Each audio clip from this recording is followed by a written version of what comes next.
Hey, everybody, how's it going? This is Seth Williams from REtipster.com. Today I'm talking with my friend Mike Marshall about land entitlements. Believe it or not, I didn't know hardly anything about the concept of getting entitlements until about a year ago, because for most of my land investing career, I'd never really done anything with any of the vacant lots I flipped. I just bought them for really cheap, did nothing to them, and then turned around and resold them for a higher price. And that's all good and fine. And there's certainly some advantages to taking that approach.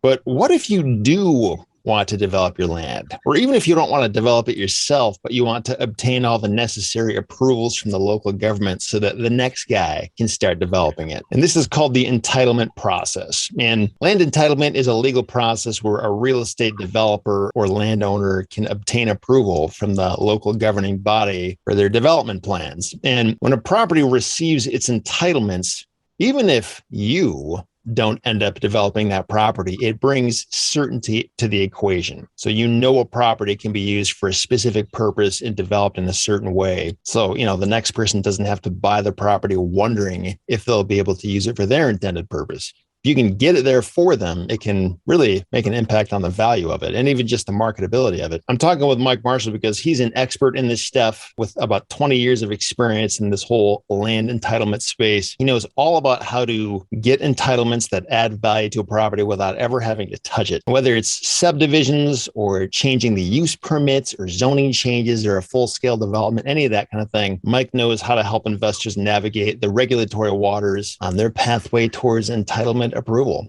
So, Mike, welcome. How are you doing?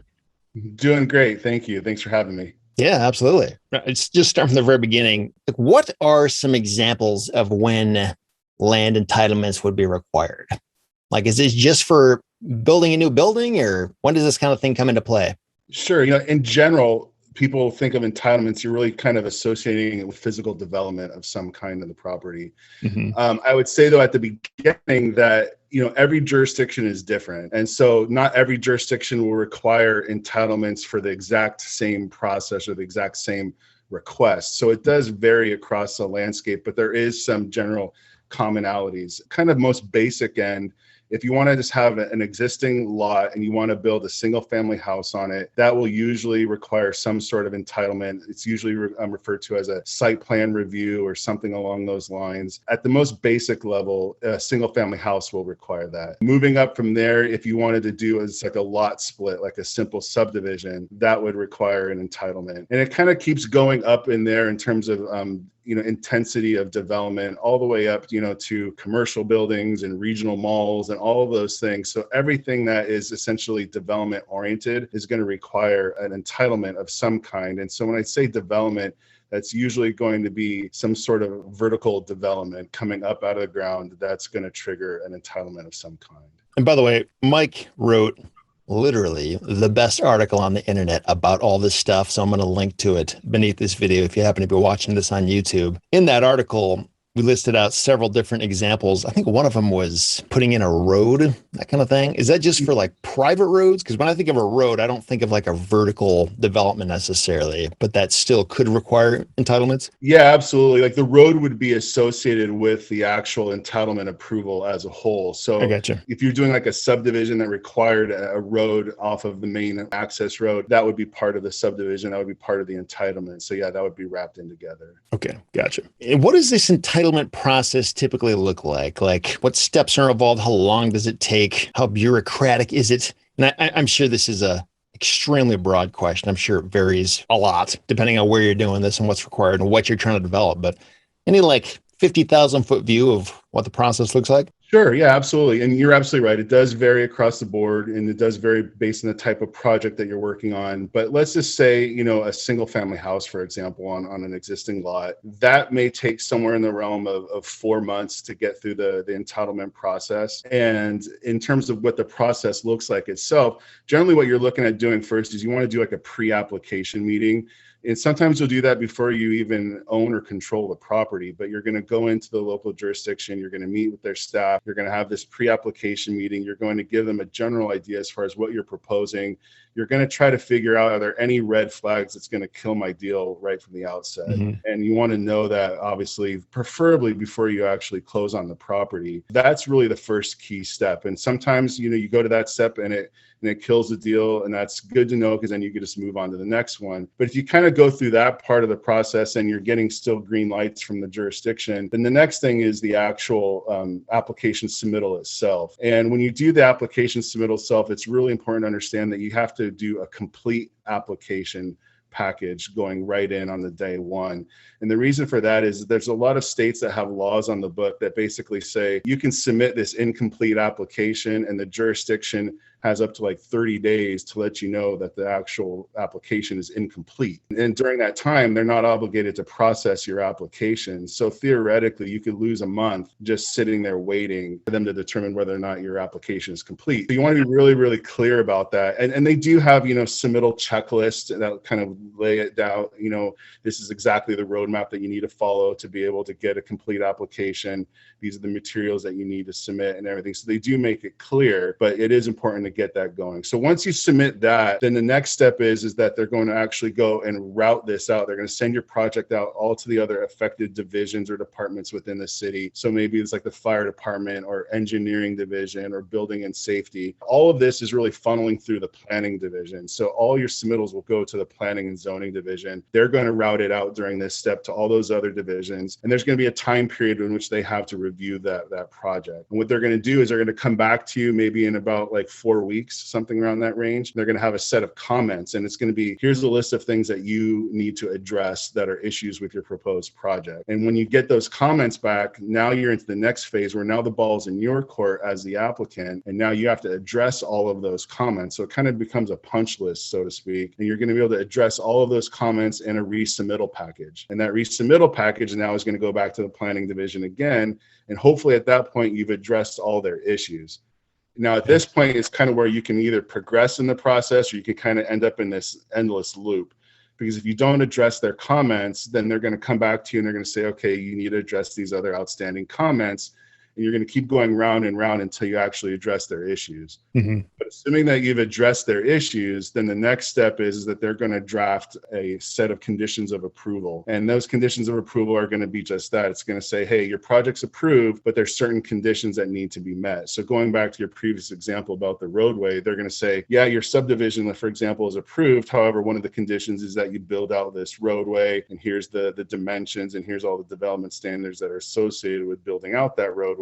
And that's one of your conditions of approval. So they'll have those listed there. And then once you review those conditions of approval and you accept those conditions of approval, you usually have to have a notarized document saying that you accept those conditions. Once you submit that approval to the planning division, at that point, now you have an approved project.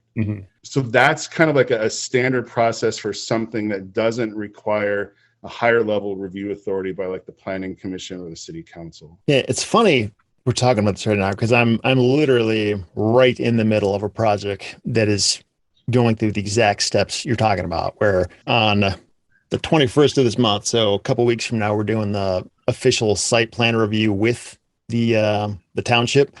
And it's just crazy how slow it is. Like it kind of blows my mind, at least with the township I'm working with. They need tons and tons of time to review this stuff. We basically put together a site plan for how we're going to develop this parcel. And we have to submit it to the township and their civil engineer, who then reviews it and makes sure that everything it makes sense with the township's rules. And then they come back to my civil engineer and they kind of hash it out. And, if we don't get it done by the 21st of this month, guess what? We got to wait another month until they meet again. What I'm learning through this process is the importance of taking the initiative, like be the one to get on the phone and make the call. Don't assume that they've received anything. Don't assume that they're going to get back to you. Like just treat them like they're a child and really just hold their hand and make sure it all makes sense. Get their confirmation in writing so there's no confusion about where things are at and what still needs to happen.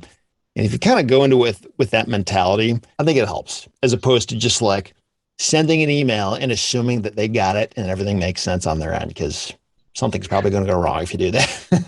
100%. I mean, you hit so many great points there, and it's true. I always tell people it's like a game of tennis, and you got to keep the ball in their court. Hmm. So if you get stuff that's on you, you got to take care of it quick, get it back to them. But you said you can't make any assumptions. You have to go in and really, like you said, hold their hand. And not to speak too negatively, but there's really not a motivation or anything for them to really push your project forward. Yeah. The only time that there's a motivation for them is really when you have to play the politics side of it and go to like a planning commissioner or a council member or somebody like that and have them push on their staff to get your project moving forward. Because without that, a lot of times you're going to run into exactly what you're experiencing. Yeah. And I know, like in my particular deal that I'm working on, when I bought it, it was a residential parcel of land and I got it rezoned to commercial. That was the first step. And now the next step is what I'm doing right now, the site plan review, like getting the entitlements. So zoning versus entitlements, they're not the same thing, but I feel like a lot of people understandably could confuse the two and think they're synonymous somehow. So what is the difference between zoning and entitlements? So if this whole thing were a game, so to speak, zoning would be the rules to the game. And then the entitlements would be like you winning the game, like that's like the reward at the end of it. So zoning is kind of like the regulations, and it tells you here's how property is to be developed within this jurisdiction. And then the entitlement itself is the actual approval. It's the vested right that's granted to the property owner to develop their property in the fashion in which it was approved for. Mm-hmm. Yeah. And so those are the two distinctions, or the one distinction. Yeah. So it's kind of like zoning is like a big, wide bucket. Like you can do something commercial here, something along the lines. And then the entitlements is like, you can do this very specific thing. Like we've seen exactly what you plan to do, and that is okay. Yeah, right? absolutely. Yeah. That's correct. What if I get a site plan reviewed and approved, but then something changes to that site plan? It's like, oh, I actually want to move the building over here now, or I want to use gravel instead of asphalt or something like that. Like at what point do you have to then go back and get another approval on that change? So it depends on the degree or the severity of the change, and so most oftentimes within the zoning code itself, they'll have parameters that are set to address that issue.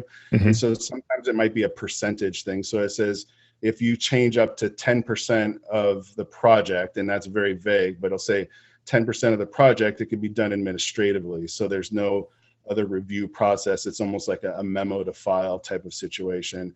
However, if you go above 10 and less than 50% of a change, then it's something else. And then, more than 50%, you have to go back through the whole process again. Yeah. So it's a matter of the degree of severity. And then you're also looking to get the interpretation of the actual staff at the county or city.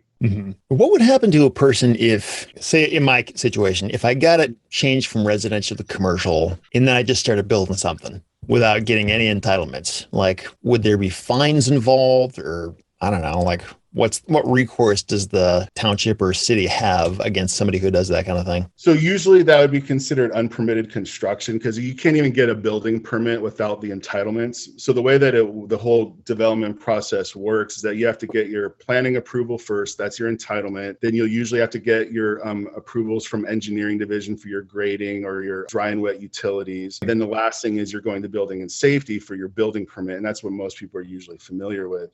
You're not going to get a building permit issued without getting an engineering or planning approval. But if you go and you try to start building, without those, then yeah, it becomes like a code enforcement case.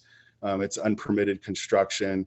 Theoretically, what they'll do is they can do a stop work. So they can put a stop work on the property. And if somebody were to continue building, technically in most jurisdictions, it's a misdemeanor, and they can have the sheriff or somebody out there and try to enforce that. And then ultimately it could be fines that are levied against the property. And then ultimately from there, it could be even a lien placed against the property, or they could technically take legal action against the property owner. It usually doesn't end up being in that degree. It's usually resolved far before that, but technically you usually have that authority. I think some people have this idea that if I buy land, like it's my land, I can do whatever I want with it. Nobody can tell me what to do.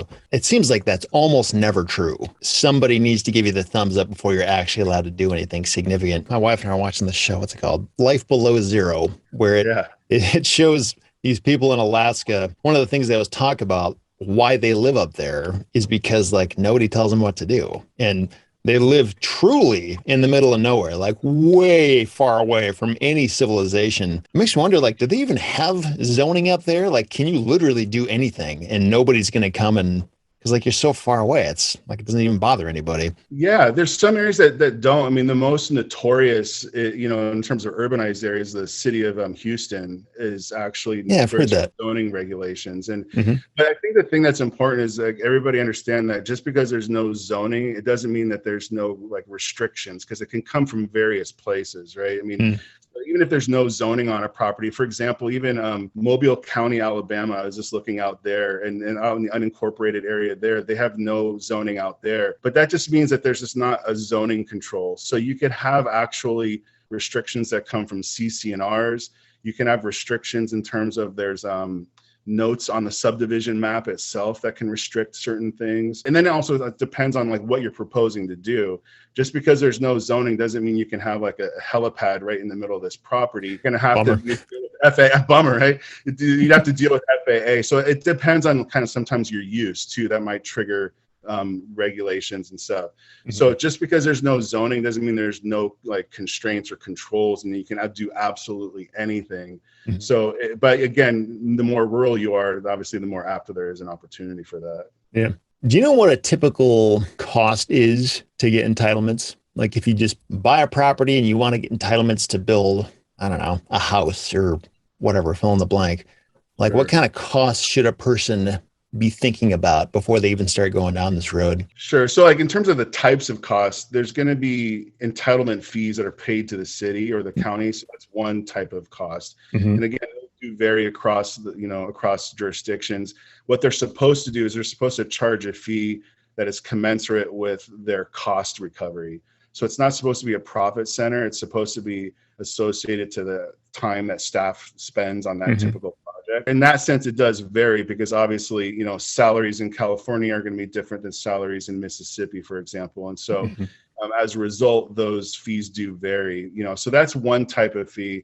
Then it's going to be your professional services fees. And that's going to be maybe like your civil engineer, depending on the project, an architect. As you get into more complex projects, you may end up having consultants that are like environmental consultants, biological, noise consultants, things like that. But at its most basic level, just say just for like a single family house, you're really going to be looking at a civil engineer and you're probably going to be looking at an architect as well. Mhm. And in some cases, if you're not going to do the work yourself or do the project management yourself, you may need to have a project manager that's involved too. For a single family house, just to give you a ballpark, like single family house in the jurisdiction I live in for the entitlements, it's probably going to cost you in the realm of like $2,000 for the fee. And then you're probably going to be into it for another 5 to 10 for the civil and for the architect as well. Mhm. So that's kind of like a general ballpark. And again, that's just for a basic single family house. Yeah. I know, just to give people an example for myself with the project I'm working on, I've probably committed to $35,000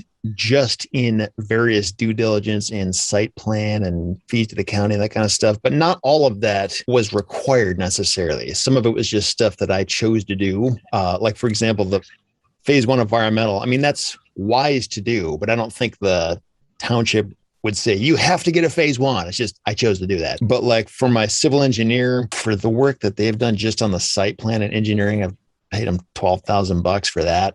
And then the township is, I think it's a couple $1,000s there. For the zoning change, that was $600. I feel like there's a couple other things too. Like I got a geotechnical investigation and a topographical survey. I guess needless to say, in my situation, probably like 15 to 20 grand is what I have into it so far. I wouldn't have been comfortable paying for any of that if I wasn't already really sure that this was going to work. It was a deal that made no sense, kind of like what Mike was saying earlier, where the first step is to have this conversation with the municipality to find out, like, am I barking up the wrong tree? Is there any hope of me doing this? If it just doesn't make sense, they're going to tell you pretty quickly that it doesn't make sense and why. Or if they say, well, maybe there's a 60 or 70% chance this would work, but I don't know. You could then ask, okay, well, why not 100%? Like, what makes you unsure about that? And really just figure out what the level of uncertainty is. To give you an idea, as far as like the difference in prices, you're saying a $600 for a zone change, where I'm at you actually have to pay closer to $42,000 for a zone Are change. you kidding? Yeah. 40,000. Why? Why is that so much? That's in California, right? Right, it's in California, and so everything that's associated with that. But one of the reasons is that the way that the zoning code works in a lot of states is that, or a lot of jurisdictions, is that it's also tied to their general plan. And Mhm. so when you change the zoning, you actually have to change the general plan at the same time. Their perspective, you're changing two documents at once. I see. And so it requires a different level of review and everything. And so that's how they can that. But still, $42,000 is pretty excessive. And I know in my situation, the $600, again, that's just for the zoning change, nothing else. But it's a township that I don't want to say it's out in the boonies necessarily, but it is absolutely not like Southern California or any place in California, really. It's in West Michigan. It's not part of any big city or anything like that. So the whole township office is basically like a giant barn. So it's not a super complicated thing. So the cost probably does have a lot to do with the different levels of bureaucracy you have to go through to get the changes done. Absolutely. That's a good segue to another question I had was when you're talking about $42,000, that's a heck of a roll of the dice to buy a property thinking you can do this and not actually knowing if you can use it for your intended use. So, that was a really helpful initial thing we talked about having a conversation with the planning division, first of all, just to find out what the chances are. But that's still not a guarantee. And how does a person get comfortable doing this? Like, should they just have a plan B exit plan? Like, if it doesn't work out, I can do this other thing and just resell it. Or do they get an option on the property and use that time to try to change it and then just walk away from the purchase if it doesn't work out? Or how do people navigate that? Yeah. I think one of the biggest misconceptions is that people think that projects get denied all the time because they see that in the news or they see that in the paper or whatever, and they think that projects are getting denied left and right. The reality is that most projects will actually either die very early on in the process, like the pre-application meeting or something like that. Or what happens is all the issues get worked out and kind of massaged as it goes through the process to where the point where everybody that's making the decision has some comfort level with it. Mm-hmm. And so that being said, if you're getting green lights going in, that doesn't mean that there's going to be not issues as you go throughout, but there is a likelihood that you're going to get some resolution because you're going to work those things out. There's certain things that they have that are called findings. There's certain findings that need to be made to be able to approve certain entitlements, and they change and they're different based on jurisdiction. But for example, one of the biggest ones is like, hey, is what they're proposing consistent with the general plan for the city, or sometimes called the comprehensive plan?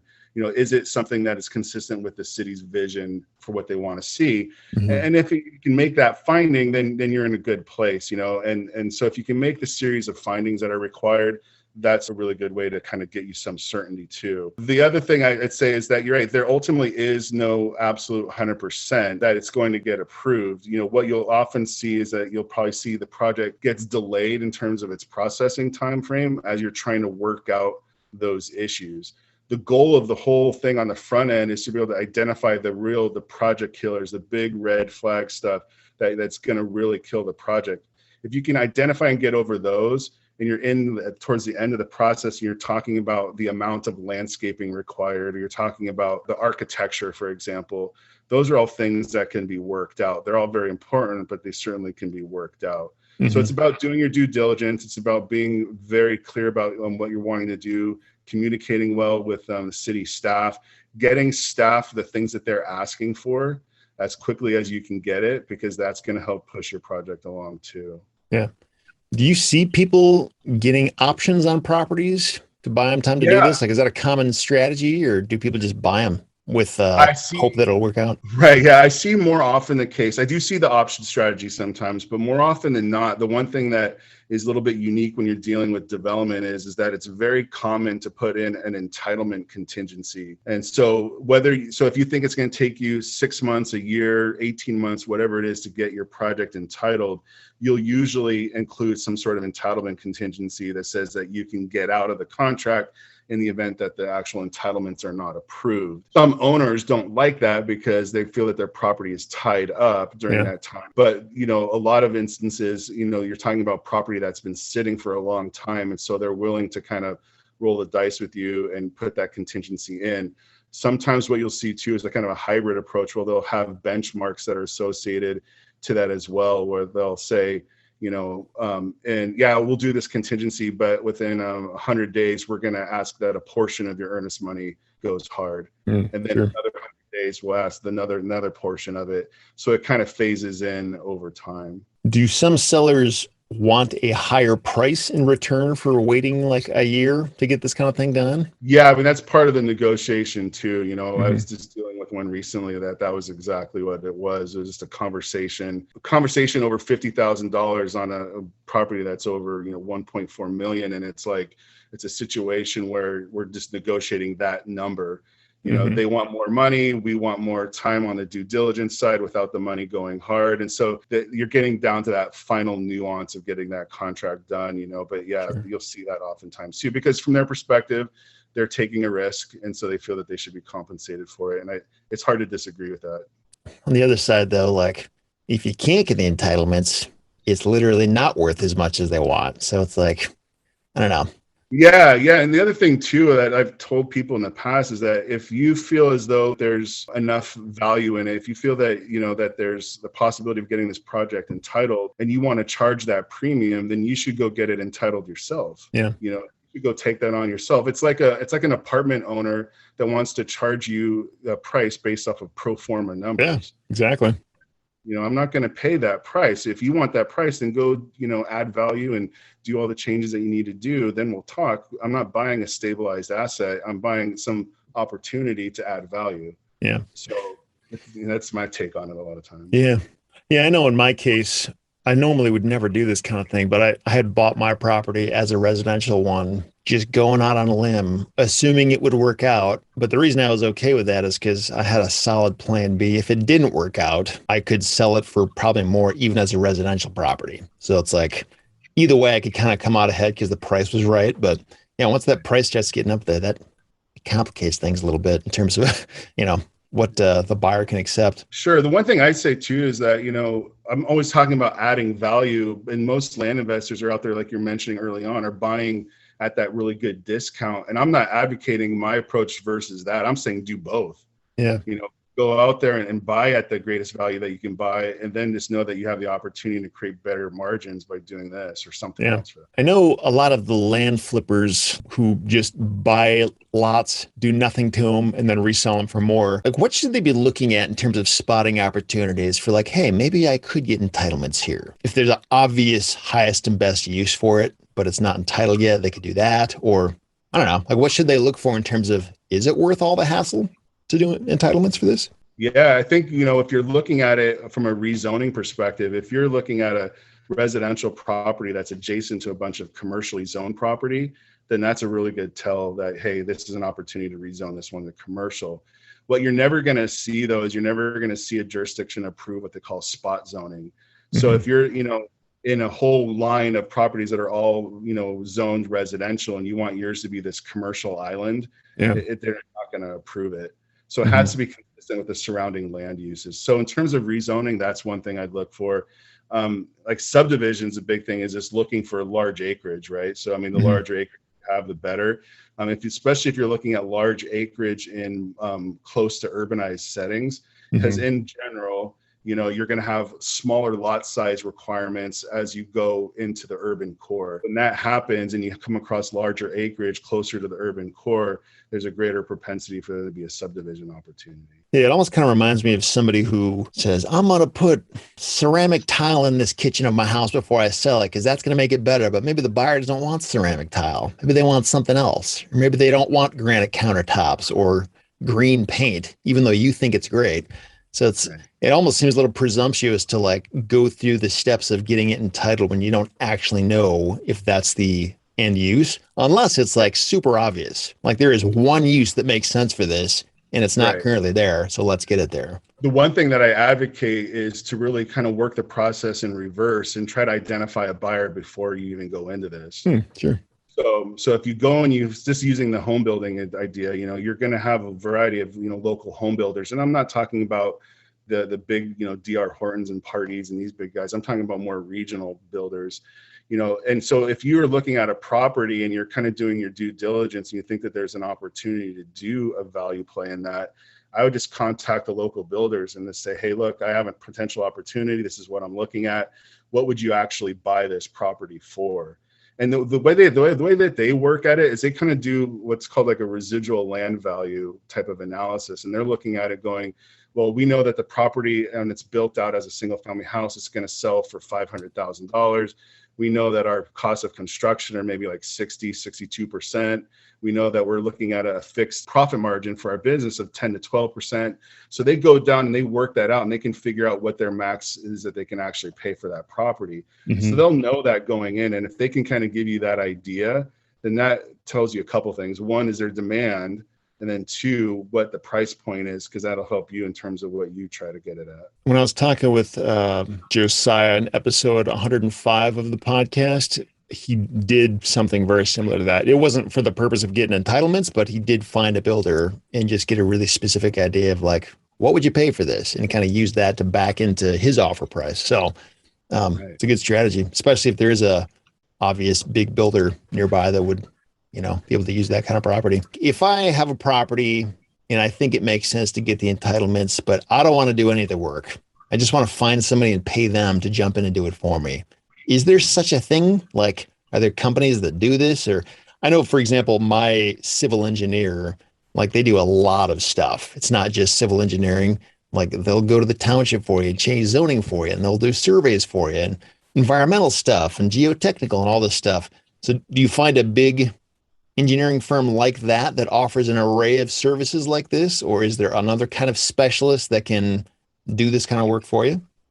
Yeah, that happens a lot where it's like the civil engineer or the architect will take on that role, what I'll refer to as like the project manager, where they're going in and working face to face or kind of the face of the project with the city. And so that certainly happens as you get to like when you're in like the single family type of project or you're getting to smaller subdivisions. But as you get kind of more advanced, when you're getting to like rezoning and things like that, then you start looking at really needing a project manager that's maybe like a land use consultant, specializes in those kind of things, because it's a different game at that point. It's not just the technical side of it. It's also understanding land use in general, understanding the zoning code, and then also being able to work the relationships, that are necessary to kind of help get your project through. So that land use consultant really becomes your project manager, and they become really important at that phase. Who are all the different players that should be on your team in terms of helping this happen? Do you need an attorney or a surveyor or a civil engineer? Like, who are all the different people that are typically involved in this kind of thing?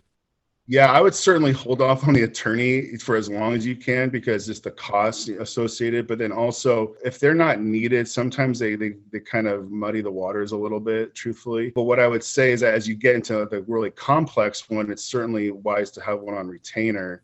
And there are attorneys that kind of do this project management role as well. So if that's something that's appropriate for your project, you can certainly do that. But with almost any project, you're going to need a civil engineer. Or if you're doing some subdivisions in some jurisdictions, they don't require a civil engineer. You can get away with just a land surveyor. Some types of subdivisions in Texas, for example, and there's other places as well, they just require a land surveyor, not a civil engineer. And then oftentimes you'll need an architect. So I'd say like the big two are really the civil engineer and the architect. As a project gets more complex, then you might have specialty consultants that come in based on the circumstances. I'm curious, how risky is it? Like, have you seen a lot of cases of people who went out on a limb, bought the property, did all the work, spent all the money, and it still failed, and they just had to hang their head and walk away? Like, how often does that kind of thing happen?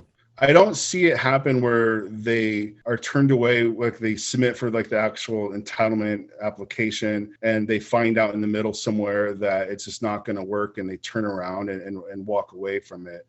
What I see very often is I see people will buy property not knowing what it can be used for, and they make assumptions based on surrounding land uses. And then they find out that the zoning code doesn't allow for their use, and there's really no way to rezone out of it. There's no way to get any kind of change. The jurisdiction's not supportive of it. And so they end up in a scenario where they have an illegal or unpermitted land use. And now you're back in that code enforcement conversation again. Yeah. It can get kind of ugly in those situations. Yeah, I guess what I don't love about the process is that I'm somebody who likes to bet on sure things. Like, there is no way I'm going to lose on this because it's worth way more than I'm paying for it on closing day. It can only go up. Like, that's kind of my mentality usually. But I think you just kind of have to let go of that a little bit because, like, you have to spend money to get the people involved. And you can certainly have these conversations that will be very revealing ahead of time that don't cost anything. Just asking the township or the city, like, am I crazy for doing this or could this work out? And they'll tell you, but it's still not 100% certainty. Like, there's still money that has to be spent, and it's possible that there will be waste there. But I think that's just the name of the game when you start getting out of that hardcore land flipping space. Yeah, I agree with everything you said. I mean, it's certainly not 100% certain. There's ways to mitigate or manage the risk, or at least decrease it to a level where somebody's comfortable with it. But I would just say that if you cannot find a way to do that to where you're comfortable, then it's certainly not something to engage in.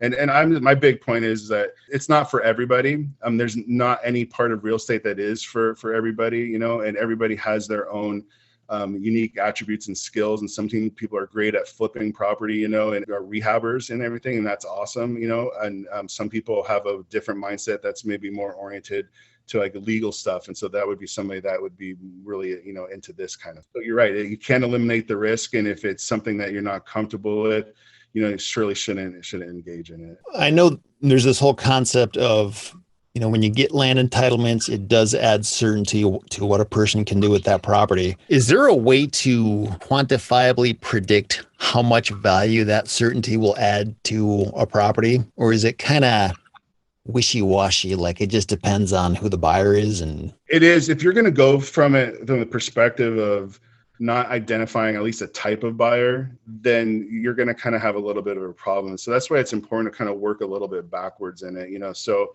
I was giving the single family house, for example, before, but even if you go to like an assisted living facility, you really want to have an idea for what those are actually selling for once built.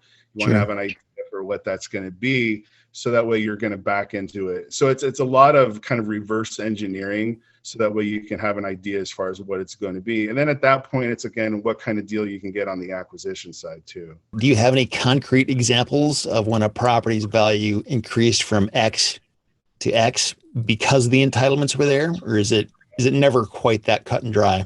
I see it after the fact. So like my favorite example is something that's like a change of use permit where somebody went in, they had to get a conditional use permit on an existing commercial building. And basically that building was vacant. It used to be a furniture store at one time. The furniture store went out of business. Now that space is vacant for a year or two. And they wanted to put in like a flooring business, which seems like it's very similar. But again, these are the weird nuances in the codes in each jurisdiction. They went and had to get a conditional use permit to be able to allow for that flooring use to go in. So the investment group went in, they bought this property for, I think it was about $650,000. They put about $25,000 into it in terms of like the entitlements because there was no architect needed. It was an existing building. There wasn't any civil engineering that was needed because it was an existing building. It was just basically the cost of the land use consultant and stuff like that. So they put in $25,000. They go around and sell it to like a lumber liquidators type of business, and they sold it for 1.2. So I mean, they're into it for 675, sell it for 1.2. Yeah, that's a pretty home run kind of example. Yeah, it's a great example. But it gives you an idea of what is actually possible. Yeah, no, that's awesome.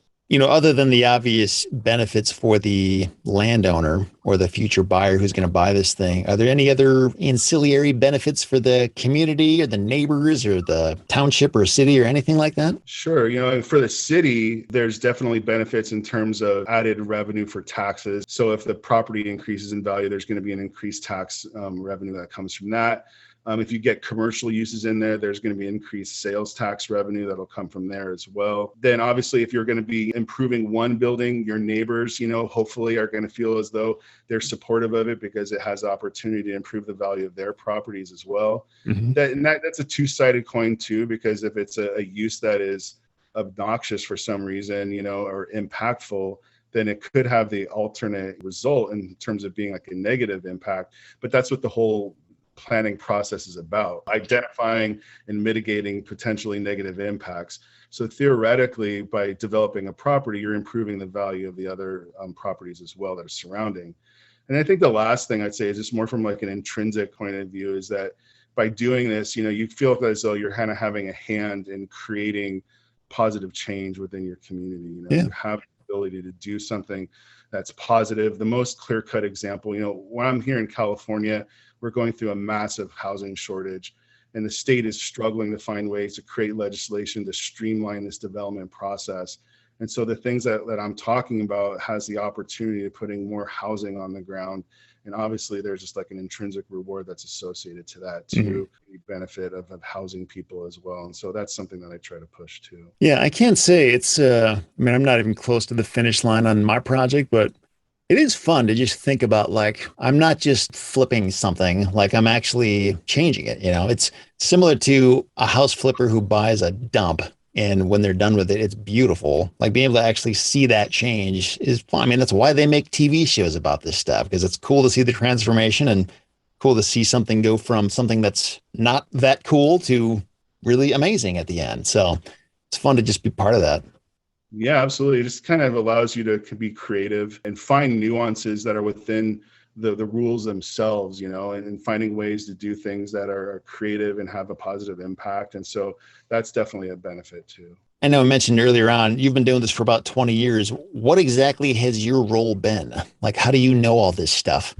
Yeah, I started out actually working inside the planning division of a local city, and I did that both here in California and in Texas. That's how I kind of got the experience of what this whole zoning and entitlement world is like.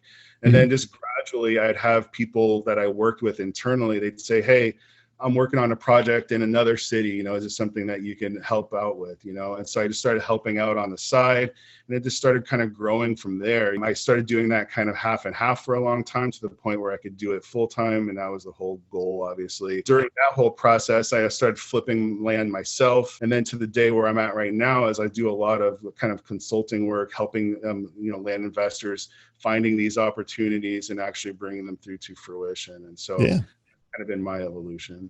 You have a website or a service where you help people do this kind of thing? Yeah, I do. On our website, our company is called Tolosa Property Group. So it's TOLOSA propertygroup.com. And on that website, we have a few different things. We have some courses that we've done. We have a lot of free information that's on there on our blog as well. But we also have consulting services that we make available for this kind of thing. So it could just be one-off consulting where somebody just has a question, they want to talk over a certain property, or if they even want to talk about like project management roles and stuff like that, there's those kind of things as well. And Mike, we have a version of his course about rezoning properties in the Land Investing Masterclass.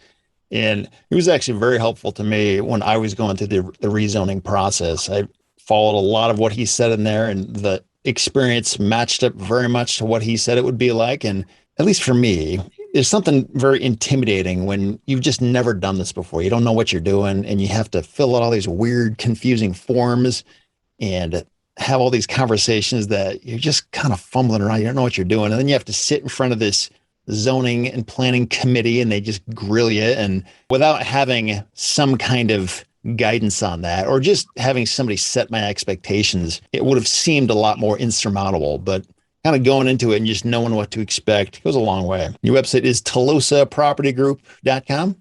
That's right. Yeah, I'll include a link to that beneath this video or in the show notes, depending on where you're watching or listening to this. Yeah, Mike, is there anything else we should know about just the general subject of land entitlements, or does that cover pretty much everything? That really covers everything. The thing I just really tell people is that, entitlements provide certainty, and that certainty is what creates value. And that's the whole thing about entitlements. Yeah, it's one thing to own land, but when you don't actually know what that's usable for, it creates this kind of information gap about, like, is this going to be valuable to me or not? And getting that nailed down goes a long way. Absolutely. All right. Thanks again, Mike. Talk to you later. Thank you. Take care. See ya. Bye.